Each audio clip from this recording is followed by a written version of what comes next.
Graça e paz, seja muito bem-vindo aqui ao canal da Igreja Batista Jardim Marajoara. Nós estamos nos reunindo mais uma vez para meditar na Palavra de Deus, para louvar o seu santo nome e aprender as lições preciosas que o Senhor nos revelou na sua Palavra. Hoje nós estamos encerrando a nossa série de pregações no livro de Neemias. Estamos nessa jornada desde o início do ano e hoje, pela graça de Deus, nós estamos chegando ao final desse livro e nós vamos meditar no capítulo 13.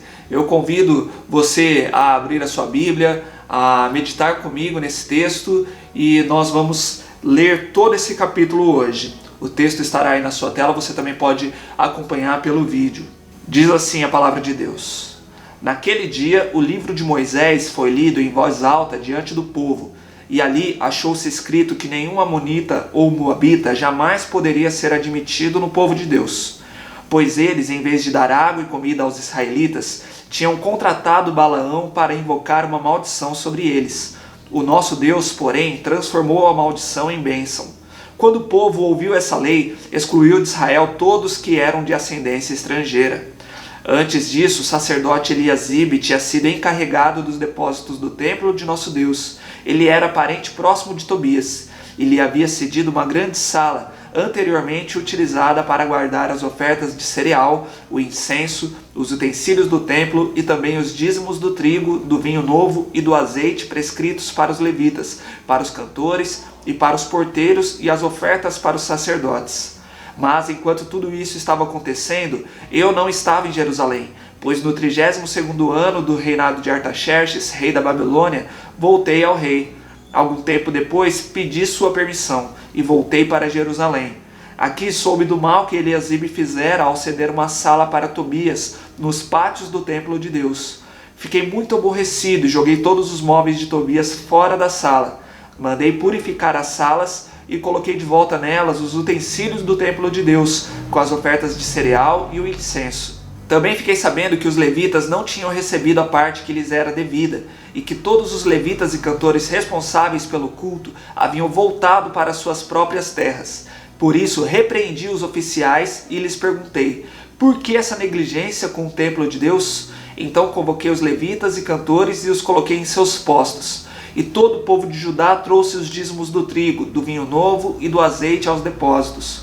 Coloquei o sacerdote Selemias, o escriba Zadok e um levita chamado Pedaías como encarregados dos depósitos e fiz de Hanã, filho de Zacur, neto de Matanias, assistente deles, porque esses homens eram de confiança e ficaram responsáveis pela distribuição de suprimentos aos seus colegas.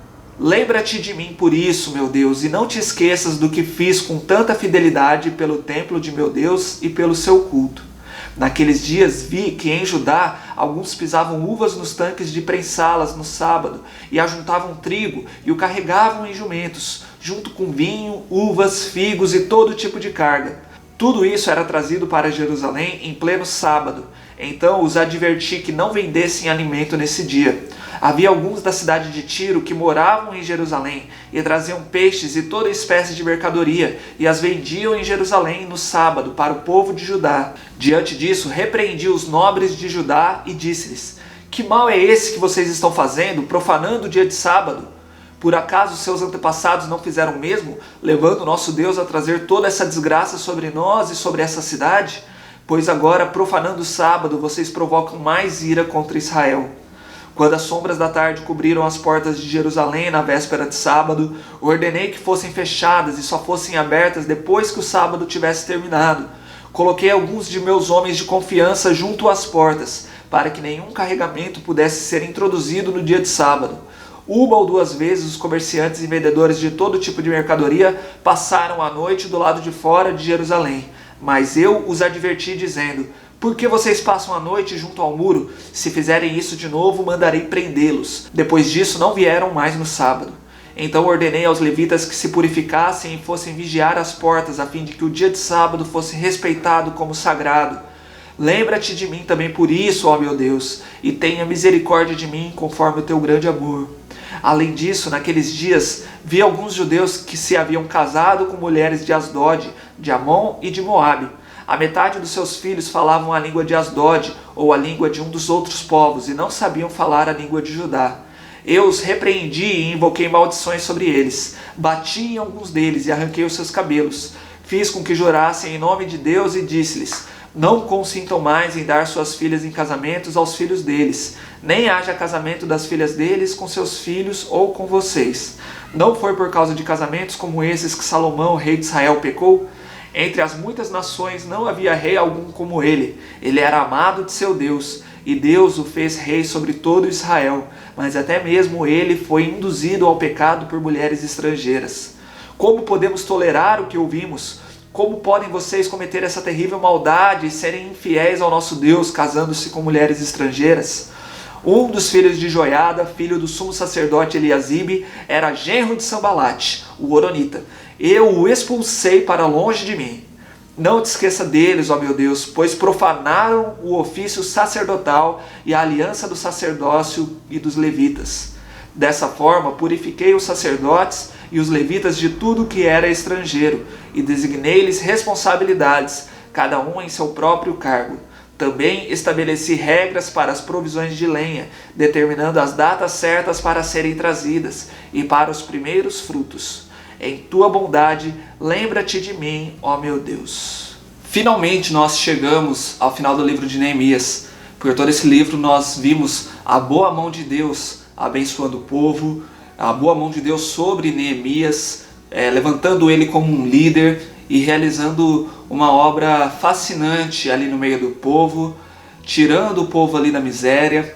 Em 52 dias aqueles muros foram reconstruídos, mas além da restauração dos muros, Deus também promove uma restauração social no meio do povo, e a principal, que foi uma restauração espiritual. O povo voltou a ouvir a palavra de Deus, o povo se arrependeu dos seus pecados, e o povo voltou a cultuar ao Senhor. O povo fez votos ao Senhor de não andar mais naquela vida pecaminosa, em abandonar os seus costumes errados. No entanto, esse capítulo 13 termina de uma forma muito triste, né? Quando a gente lê ele, a gente pensa que seria bom que o livro tivesse terminado ali no capítulo 12, né? Ou quem sabe até antes, ali no capítulo 10 também, onde o povo estava realmente fervoroso, o povo estava realmente vivendo uma vida de devoção. E aqui no capítulo 13 nós vemos que o povo se esqueceu daquilo que eles haviam prometido ao Senhor no capítulo 10, dos votos que eles fizeram e até assinaram, se comprometendo com o Senhor. Aqui nós já vemos eles se esquecendo de todos esses votos. Neemias, ele ficou ali morando em Jerusalém por 12 anos como governador, e quando ele achou que tudo estava bem e foi embora para a Pérsia para poder falar com o rei, para se apresentar novamente ao rei, ele passa ali cerca de um ano longe, e quando ele volta, ele já vê as coisas bem diferentes da maneira como ele deixou.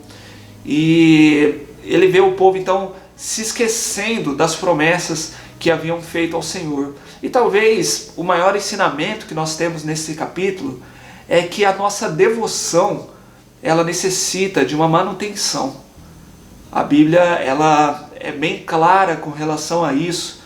Ela sempre nos orienta e ela sempre exige de nós que sejamos vigilantes, que mantenhamos os nossos olhos abertos, que nos esforcemos e busquemos sempre aprender do Senhor, que busquemos sempre estar cheios do Espírito Santo, porque ainda estamos vivendo num corpo que é pecaminoso, ainda estamos na presença do pecado, ainda estamos em guerra com o pecado, e quando não nos esforçamos para estar cheios do Espírito Santo, para estar cheios da Palavra de Deus, em comunhão constante com o Senhor, o pecado ganha forças e rapidamente nos esquecemos das promessas que fazemos ao Senhor, rapidamente caímos numa vida que desagrada ao Senhor, com costumes que entristecem ao nosso Deus.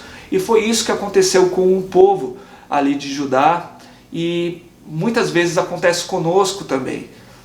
Às vezes temos experiências profundas com o Senhor, experiências genuínas, mas se não tivermos práticas ali de manutenção da nossa vida espiritual, provavelmente cairemos no pecado novamente, provavelmente vamos nos esfriar e vamos deixar de agradar ao Senhor, de obedecer ao Senhor e voltaremos a práticas pecaminosas. E isso, eu e você devemos estar sempre com os nossos olhos abertos, observando tudo isso. E então eu quero olhar para esse capítulo 13 e destacar 3 promessas que foram quebradas pelos israelitas e que muitas vezes eu e você também quebramos nas nossas vidas, mas que devemos manter os nossos olhos abertos e não mais cair nesses erros. E a primeira promessa que foi quebrada foi a promessa da separação. O povo sabia que a lei de Deus, dada através de Moisés, ela proibia o casamento dos israelitas com povos de outras nações. E isso não era uma xenofobia, não era assim um preconceito, um racismo, mas era por uma questão espiritual, porque o povo de Israel era um povo teocêntrico. A lei que balizava toda a nação de Israel era a lei de Deus. Então, se misturar com outros povos que não criam no Deus de Israel, iria trazer consequências seríssimas, inclusive para a sociedade civil que estava ali organizada em torno da palavra de Deus, que seguia a palavra de Deus. Então, a criação dos filhos seria diferente e principalmente também a religiosidade. Trariam costumes de outras religiões para dentro de Israel, trariam a crença em outros deuses para o meio do povo, sendo que Deus ele se revelou como sendo o único Deus existente. E naquela época existiam muitos outros povos que acreditavam em vários outros deuses, e esses costumes eram trazidos para o meio do povo de Israel. E isso acaba acontecendo por toda a história de Israel, por várias vezes, um pecado que abomina, que desagrada ao Senhor. Quando nós meditamos no capítulo 10, uma das promessas que nós vimos lá foi essa da separação do povo como o povo de Deus. Que eles entenderam o pecado deles em terem dado as suas filhas em casamento para os outros povos, em ter essa união com outros povos, e eles prometeram diante de Deus, até assinaram um decreto de que não mais fariam isso.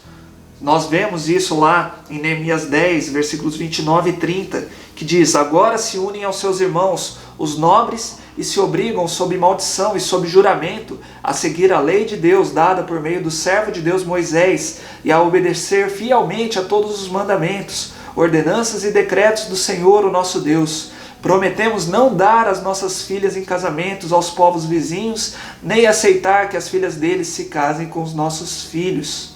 Então, quando nós chegamos aqui no capítulo 13, nós vemos que Neemias ele descobre que o povo falhou nessa promessa de se separar de outros povos. Ele vê muitas pessoas casadas com outros povos ali, ele vê inclusive filhos que nem sabiam a língua dos judeus, estavam falando a língua de outros povos. E como que poderia então ser mantida a cultura, a religião dos judeus? Como que poderia ser ensinada a lei de Deus se aquelas crianças nem sabiam a língua dos judeus? Isso simbolizava que se continuasse dessa forma, o povo poderia vir a sofrer seriamente e até a sucumbir para a cultura de outros povos. Neemias se lembra aqui também do pecado do rei Salomão. Salomão foi o rei e o homem mais sábio que já existiu. E mesmo assim, ele, na vontade de se envolver com várias mulheres, ele acabou trazendo várias mulheres estrangeiras para o seu relacionamento, foi envolvido por elas, elas fizeram a sua cabeça e ele termina a sua vida levantando altares para outros deuses, cultuando outros deuses, e isso é um pecado seríssimo, que traz um grande castigo para o povo de Israel, inclusive dividindo o reino de Israel em 2 partes. E isso foi terrível, um pecado que trouxe consequências seríssimas para o povo de Israel. Nós temos que olhar para isso com muita atenção, pois a Bíblia nos fala que nós somos o povo de Deus, propriedade exclusiva do Senhor, e se nós somos exclusivos, nós pertencemos somente ao Senhor e não devemos nos envolver com outras pessoas. Não devemos nos envolver com aqueles que não servem ao mesmo Deus que nós. Aqui eu não estou falando de uma simples amizade com quem você conversa. Não é isso, pois nós devemos ser sal e luz nesse mundo. Nós devemos pregar a palavra para aqueles que não servem a Deus, para aqueles que ainda não conhecem a Jesus Cristo. Mas o que nós devemos nos atentar é, em primeiro lugar, o relacionamento de amizade profunda que nós temos. Aquelas pessoas que nos dão conselhos importantes para a nossa vida. Quem são essas pessoas? Elas têm a mesma fé que nós? Elas servem ao mesmo Deus que nós? Com quem nós estamos buscando esses conselhos? E na questão de casamento, que nós nem deveríamos mais falar sobre isso, já deveria ser tão claro para nós, mas muitas pessoas ainda insistem em buscar se casar com pessoas que não servem ao mesmo Deus que nós, pessoas que não têm a mesma fé. E como que vai ser esse convívio? Como que vai ser dentro da casa, um momento de oração, um momento de estudo bíblico, um momento de cultuar o Senhor? Como que vai ser a rotina para poder frequentar a igreja, para poder estar com a sua igreja em comunhão com seus irmãos? Como que vai ser a criação dos seus filhos? O que vai ser ensinado para eles sobre aquilo que é o certo, aquilo que é errado? Que exemplo que esse filho vai ter sobre como amar e servir ao Senhor dentro da sua própria casa? Nós devemos nos atentar a isso com muita seriedade. Nós somos o povo de Deus. E a questão também de sociedade, né? Muitas vezes fazemos sociedade a nível empresarial, né? Com pessoas que não servem ao mesmo Deus. E aí, quais vão ser as diretrizes dessa empresa? Como que vão ser tocados os negócios? Como que vai ser lidada a questão financeira, a questão de pagamento de impostos? Né? Como que nós vamos ter sociedade com pessoas que não servem ao mesmo Deus que nós, que tem uma outra lei que não a nossa? Nós devemos nos atentar a tudo isso. Aqui o texto também nos diz de uma sociedade que é feita entre o sacerdote, o sumo sacerdote Eliasibe, e ele tem uma profunda amizade ali com Tobias. Tobias era um dos grandes inimigos do povo de Israel, que nós vemos ele aparecer desde o capítulo 12, junto com Sambalate, e eles querendo atrapalhar a reconstrução dos muros de Israel. Eles se levantando ali contra o povo, querendo atrapalhar essa obra, querendo até assassinar Neemias. E quando nós chegamos aqui ao final do livro, nós vemos que Tobias ganhou uma sala dentro do templo do próprio Deus. Eliasibe esvaziou a sala ali que deveria ser destinada para as ofertas e deu para que Tobias pudesse montar ali um quarto para ele. Nós não sabemos com que frequência Tobias usava ali essa sala, mas é vergonhoso isso, né? Que um estrangeiro, alguém que nem servia a Deus, tivesse uma sala dentro do templo de Deus. Isso é triste. O sumo sacerdote Eliasibe também se envolve com Sambalate, outro inimigo, né? O neto de Eliasibe se torna genro de Sambalate. Olha a mistura, com povos inimigos, com povos que odiavam ali os israelitas. Nós temos que tomar muito cuidado com isso. Se queremos ser abençoados pelo Senhor, devemos confiar no Senhor, obedecer a palavra do Senhor e saber que Deus tem o melhor para nós, que Deus vai nos abençoar no tempo certo, da maneira correta. Não devemos apressar as coisas, não devemos deixar com que a nossa ansiedade se torne ali um empecilho e venha a atrapalhar as bênçãos que o Senhor tem destinado para nós, se nós formos obedientes a Ele. Nós somos propriedade exclusiva do Senhor, uma nação santa, uma nação separada para Deus, um povo adquirido pelo Senhor. Nós devemos entender que isso é um grande privilégio e que também nos traz grandes responsabilidades de vivermos como povo do Senhor, somente do Senhor. A segunda promessa que o povo quebra é a promessa do sustento. O capítulo 10 termina com a expressão do povo, dizendo que eles não iriam desamparar a casa de Deus. E nós vemos já no capítulo 13 essa promessa sendo quebrada. O povo deixou de ofertar ao Senhor, o povo parou de contribuir com a casa de Deus e, como nós acabamos de falar, a sala que era destinada para as ofertas, a sala que estava ali no templo, destinada a guardar todas as ofertas e dízimos, estava vazia. Tanto é que até o sumo sacerdote Eliasibe empresta essa sala para Tobias, porque ela estava vazia, porque o povo não estava contribuindo com a obra do Senhor. E um outro desdobramento que nós vemos aqui no texto, muito triste, é que os levitas que deveriam trabalhar ali no templo do Senhor, deveriam trabalhar na obra do Senhor, eles não estavam recebendo o seu sustento. E isso fez com que os levitas saíssem de Jerusalém e fossem para o campo, fora da cidade, para trabalhar, para conseguir se alimentar, para conseguir se sustentar, pois o povo não estava sendo fiel e sustentando eles como a lei do Senhor ordenava desde Deuteronômio, que o povo deveria sustentar os levitas, mas eles não estavam sendo sustentados e estavam trabalhando pelas suas próprias mãos para conseguir o seu sustento. E aí nós vemos que Neemias precisa restituir esses homens aos seus cargos, ou seja, eles não estavam mais trabalhando ali no templo. Todo aquele culto bonito que nós vimos no capítulo 12, com os cantores, os levitas, provavelmente não estava mais acontecendo, pois eles não estavam ali no seu cargo. Então Neemias precisa restaurar mais uma vez o culto ao Senhor. E a Bíblia então nos ensina, não só aqui em Neemias, mas por vários momentos da palavra de Deus nós podemos perceber isso, que a nossa vida financeira, a maneira como nós lidamos com o nosso dinheiro, e especialmente com as nossas contribuições, é um termômetro da nossa vida espiritual. Você já reparou isso? Quando nós começamos a cair numa decadência espiritual, isso é refletido rapidamente na maneira como nós lidamos com o dinheiro, na maneira como nós contribuímos financeiramente para a obra do Senhor, e nós começamos a nos tornar gananciosos, nós começamos a nos tornar egoístas e começamos a querer segurar um dinheiro ali conosco para poder suprir as nossas próprias vontades. Nós já vimos aqui no livro de Neemias que quando nós ofertamos, nós não devemos fazer isso com ganância para poder conseguir algo a mais, né?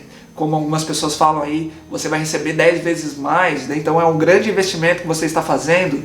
Não é dessa forma que nós ofertamos ao Senhor. Nós ofertamos por gratidão, ao saber que Ele já nos deu o sustento nosso de cada dia.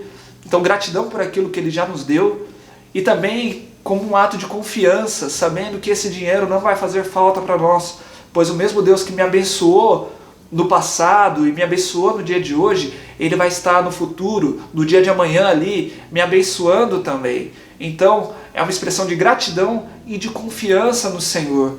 Eu louvo ao Senhor com tudo que eu tenho, com o meu tempo, com a minha voz, com o meu intelecto e também com as minhas finanças.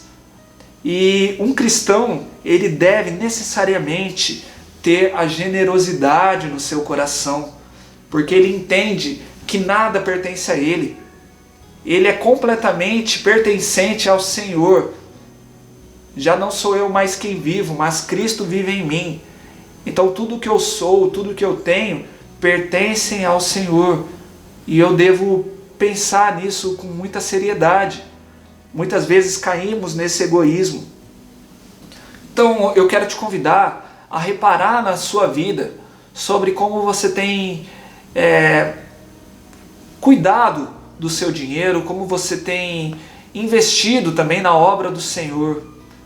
Repare se não é muito mais fácil você gastar com comidas, com roupas, com celular, com acessórios, com outros divertimentos, mas às vezes é tão difícil dar uma oferta para o Senhor, para sustentar a obra do Senhor.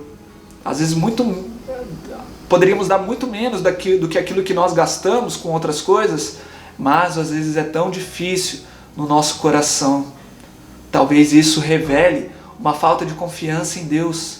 Talvez isso esteja revelando uma falta de gratidão na sua vida, uma falta de generosidade, uma falta de alegria por tudo aquilo que o Senhor já tem feito na sua vida. Então, preste bastante atenção nisso. E ainda mais nesses dias que nós estamos vivendo, de uma recessão econômica, nós temos visto aí muitas famílias com dificuldade já, nós temos visto já servos do Senhor, alguns pastores que já estão passando por dificuldades, e cabe a nós sustentarmos essas pessoas também, cabe a nós ajudarmos essas pessoas através da nossa generosidade.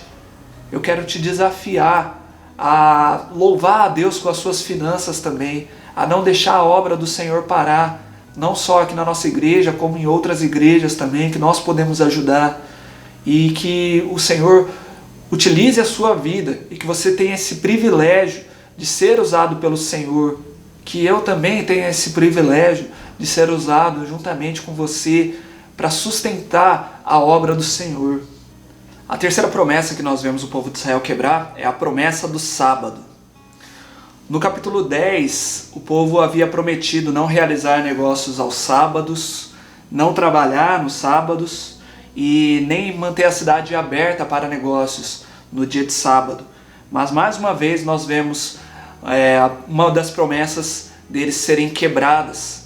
Neemias, ele precisa chamar a atenção do povo, pois ele vê o povo recebendo estrangeiros para realizar comércio ali na cidade, e além disso o próprio povo trabalhando e se encarregando de fardos tão pesados e desnecessários também. Eles tinham toda a semana para realizar aqueles trabalhos e não precisavam estar realizando esse trabalho aos sábados. Nós precisamos lembrar para que Deus criou o sábado. Deus criou o sábado para o homem, para que o homem pudesse descansar e que o homem pudesse santificar esse dia para o Senhor, se preocupar apenas em louvar a Deus. Isso nos ensina muito que nós devemos aprender a descansar no Senhor. Hoje nós cristãos dedicamos o domingo e não o sábado, porque nós entendemos que como foi no domingo que o Senhor Jesus Cristo ressuscitou, como foi no domingo que o Espírito Santo desceu ali no Pentecostes, nós mudamos o dia para o domingo, para louvar ao Senhor no domingo. Os primeiros cristãos se reuniam também no primeiro dia da semana, que é o domingo, mas o princípio continua sendo o mesmo. Lógico que para nós não é uma lei como era o sábado ali para o povo de Israel, mas o princípio continua sendo o mesmo. Nós devemos nos atentar para o descanso e para o louvor a Deus. E infelizmente o domingo se tornou um dia de limpar a casa, o dia de praticar atividades físicas, praticar algum esporte, de fazer compras, de visitar várias pessoas. E quando sobra um tempo, nós vamos à igreja. Mas será que nós temos santificado o domingo como o Senhor espera? Será que nós temos parado para dar uma desligada no sistema, para dar uma esfriada ali e acalmar e descansar de fato mesmo, dar um descanso para o nosso corpo, para a nossa mente e nos preocuparmos um dia inteiro pensando no Senhor, nos dedicarmos ao Senhor? Talvez um dos grandes ensinamentos dessa quarentena seja essa questão do descanso também. Nós vivemos em uma sociedade muito acelerada, uma sociedade que cobra muita produtividade de todos nós, e nós nos encontramos ansiosos com toda essa pressão que nós recebemos. E inclusive dentro de casa nós recebemos tantas ofertas, de cursos gratuitos, de livros que estão sendo disponibilizados, novas receitas que eu quero fazer, e se nós não observarmos bem, mesmo estando em casa, trancados dentro de casa, nós podemos ter uma agenda cheia, uma agenda completa, e também não estamos dedicando um tempo de qualidade para o Senhor, um tempo de oração, um tempo de quietude mesmo, um tempo de meditação para o Senhor, e nós deixamos isso passar. Nós conseguimos ter a nossa agenda cheia, correr atrás dessa produtividade e não nos preocupar com o descanso, não nos preocupar em santificar o dia do Senhor. Então nós temos que tomar cuidado com isso. Neemias, ele toma ali uma atitude prática. Ele fecha as portas da cidade para que ninguém pudesse entrar aos sábados. Inclusive, alguns dias, algumas pessoas até ficaram do lado de fora, esperando, querendo fazer uma pressão ali. E Neemias falou, se vocês não forem embora, eu vou mandar prender vocês. Aí eles pararam, e foram embora. Mas ele tomou uma atitude prática, que deu resultado. E eu penso que nós também podemos tomar algumas atitudes práticas para a nossa própria vida, naquilo que nós estamos vendo que estamos errando, e tomar uma decisão mesmo que vai nos fazer ter mais tempo, que vai nos fazer descansar, que vai nos fazer dedicar um dia ao Senhor. Que atitudes práticas você pode tomar na sua vida para que você passe a cultuar o Senhor como Ele merece, para que você possa ensinar a sua família como deve cultuar ao Senhor, como deve dedicar um dia para o Senhor. Pense nisso. O Espírito Santo tem falado conosco e tem nos ensinado. E esse capítulo termina com uma oração de Neemias. Ele mais uma vez faz uma oração, como ele faz ao longo desse capítulo, ele faz pequenas orações e também ao longo de todo o livro, E nessa oração nós vemos que provavelmente Neemias está encerrando o seu livro ali, mostrando que o povo não reconheceu o trabalho que ele fez em prol do povo. Ele se dedicou tanto tempo, ele colocou a sua vida em risco para ajudar o povo e mesmo assim não tinha reconhecimento, mesmo assim ele foi traído por pessoas que tinham altos cargos ali na sociedade. Provavelmente as pessoas tinham até bronca de Neemias por tantos puxões de orelha que Neemias deu ali no povo, mas Neemias ele estava mais preocupado com o reconhecimento vindo do Senhor. Ele estava preocupado em ser obediente e ser fiel àquilo que Deus colocou no seu coração, aquilo que Deus estava realizando através da sua vida. E isso fica evidente através da oração que ele faz. E eu gostaria de ler aqui os versículos 14 e o final do 31, que diz: lembra-te de mim por isso, meu Deus, e não te esqueças do que fiz com tanta fidelidade pelo templo de meu Deus e pelo seu culto. Em tua bondade, lembra-te de mim, ó meu Deus. Então, como nós falamos no início, a nossa devoção, ela necessita de manutenção. Até rima, E deve ser um ensinamento que deve ficar gravado na nossa mente, que nós devemos olhar para as prioridades da nossa vida, como elas estão. As prioridades dos judeus foram invertidas, não estavam sendo aquilo que o próprio Senhor considerava prioritário. Ao invés de descansar, eles preferiam lucrar. Ao invés de contribuir com a obra de Deus, eles preferiram guardar o dinheiro para eles mesmos. Ao invés de ser um povo exclusivo do Senhor, eles preferiram se envolver com povos estrangeiros. E quando nós trazemos esses ensinamentos para a nossa vida, quando nós trazemos esses questionamentos para a nossa vida, nós podemos também avaliar como está a nossa espiritualidade, como que está a nossa confiança no Senhor, como que está esse termômetro da nossa vida. E eu quero te questionar nesse sentido. Você não precisa responder para mim, mas eu creio que o Espírito Santo está falando conosco, está questionando a nossa vida. Será que você tem insistido em se relacionar com pessoas que não servem o Deus que você serve? Será que você está buscando se envolver com pessoas que não pertencem ao povo de Deus? Será que você tem se importado em ser fiel ao Senhor na devolução dos seus dízimos, das suas ofertas, na sua área financeira? Você tem sido fiel ao Senhor? Você tem se preocupado em sustentar a obra do Senhor? E será que você tem buscado dedicar ao Senhor um tempo de qualidade a Ele? Você tem buscado honrar o dia do Senhor e santificar esse dia a Ele? Logicamente que todos os dias da nossa semana pertencem ao Senhor, toda a nossa vida é um culto ao Senhor, mas se Deus nos dá o privilégio de termos um dia para deixar os nossos trabalhos de lado e nos dedicar a Ele, nós devemos entender isso como uma prioridade e não trazer outras atividades para a agenda desse dia que pertence ao Senhor. Eu creio, meus irmãos, que o Espírito Santo, ele fala conosco através desse texto, um texto tão antigo, mas que traz verdades tão atuais para a nossa vida. Eu creio que o Espírito Santo está acendendo uma luzinha aí de atenção, uma luzinha de cuidado com isso. Eu estou querendo que você mude nessa área, ou quem sabe até em todas essas áreas, né? Mas dê atenção para isso, pois o Espírito Santo fala através da sua palavra e nós devemos olhar para isso com muita responsabilidade.